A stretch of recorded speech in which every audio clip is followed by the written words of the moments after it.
Assalamualaikum warahmatullahi wabarakatuh.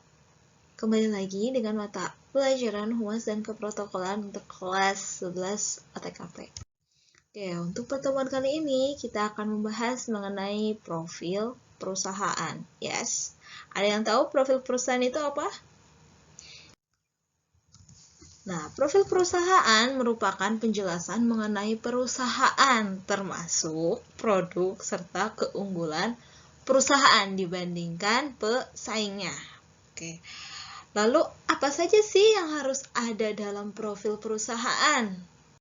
Nah, oke. Yang pertama itu ada sejarah perusahaan. Sejarah perusahaan ini biasanya menggambarkan pihak-pihak yang berhubungan dengan perusahaan.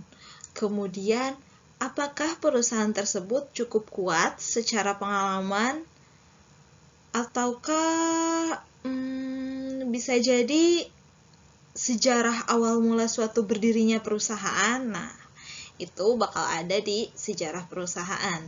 Kemudian yang kedua adanya kinerja perusahaan. Kinerja perusahaan bisa dilihat dari dua faktor. Yang pertama itu ada pengalaman pekerjaan terdahulu dan yang kedua laporan keuangan. Nah, kenapa harus ada pengalaman pekerjaan terdahulu?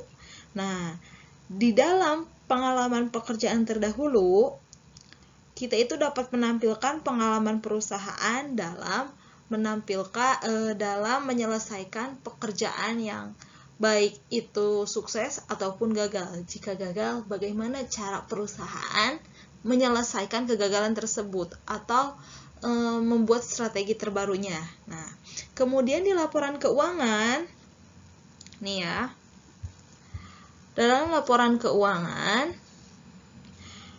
kenapa sih penting gitu ya? Kita harus melampirkan laporan keuangan pada profil perusahaan. Nah, hal tersebut digunakan sebagai data penting untuk pertimbangan kerjasama. Kerjasama sama siapa sih? Misalkan ya, kerjasama dengan orang-orang yang ingin berinvestasi ataupun untuk kerjasama kita dengan lembaga keuangan seperti bank yang kayak gitu. Nah, jadi kita harus melampirkan laporan keuangannya. Untuk selanjutnya ada visi dan misi. Kalian tahu nggak visi dan misi itu apa? Masih kebalikan ya. Oke. Untuk visi itu merupakan cita-cita yang dicapai untuk jangka panjang. Jadi sangat jauh gitu.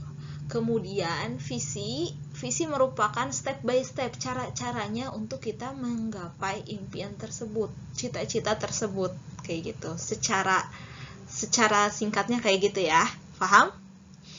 Oke, selanjutnya ada struktur perusahaan. Tujuannya itu menampilkan struktur perusahaan agar si konsumen itu tahu orang-orang yang berperan penting dalam perusahaan kayak gitu. Meskipun kita tidak melihat secara langsung orang-orangnya, tapi kita tahu oh pemiliknya si A, oh dia bagian keuangan di perusahaan si B misalkan atau sebagainya. Nah, kemudian ada gambaran nilai produk. Gambaran nilai produk itu atau nilai-nilai produk itu ialah yang dibuat atau ditawarkan oleh perusahaan. Nilai produk apa sih yang bisa ditawarkan oleh perusahaan? Apa sih yang bisa dijual sama perusahaan kepada konsumen? Lalu apa saja sih nilai produk perusahaan gitu kan ya? Oke, tadi itu ada poin-poin gambaran nilai produk. Kita lihat yang pertama ada produk itu sendiri. Jelas ya, jika kita mau menawarkan kepada konsumen harus ada produknya. Produk apa yang kita hasilkan, produk apa yang akan kita tawarkan, produk apa yang akan kita jual. Oke. Yang kedua ada price atau harga. Nah, jika kita punya produk kita bagus, maka selain produknya yang bagus, apakah harganya mampu bersaing atau tidak? Kemudian yang ketiga ada promotion atau promosi. Bagaimana kita mengiklankan, mempromosikan si produk tersebut, apakah lewat sosial media, ataukah lewat koran, ataukah lewat televisi, ataukah door to door langsung ke rumah si calon pembelinya, atau sebagainya, misalkan kayak gimana. Kemudian ada proses nih ya. Proses itu merupakan seperti proses pelayanannya seperti apa. Misalkan kayak kalian pas kemarin ke hotel, proses pelayanannya kayak gimana. Kalau yang punya barang, misalkan bagaimana cara memproduksinya, apakah dengan yang apa sih, barang-barang yang bersih, ataukah tempatnya bersih, ataukah orangnya menggunakan perlengkapan apa saja. Nah kayak gitu ya, itu proses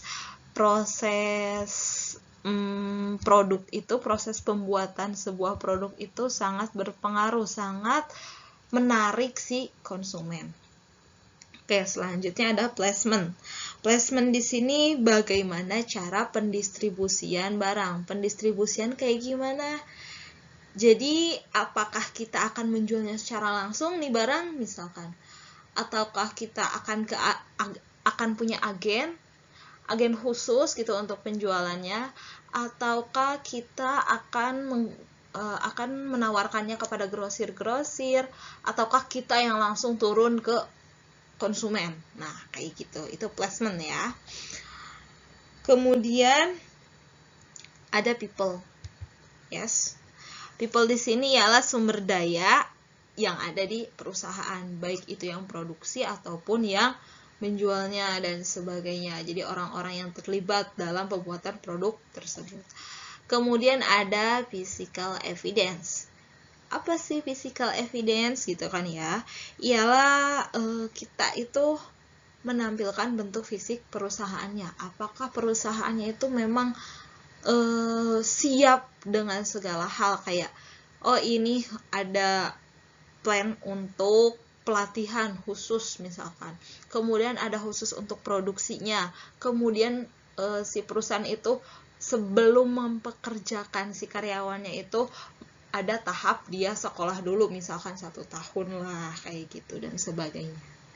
Nah itu gambaran nilai produk. Jadi bisa ya, jadi dalam nilai produk itu bagaimana sih agar kita sebagai perusahaan bisa membuat si calon konsumen tersebut tertarik untuk membeli produk kita.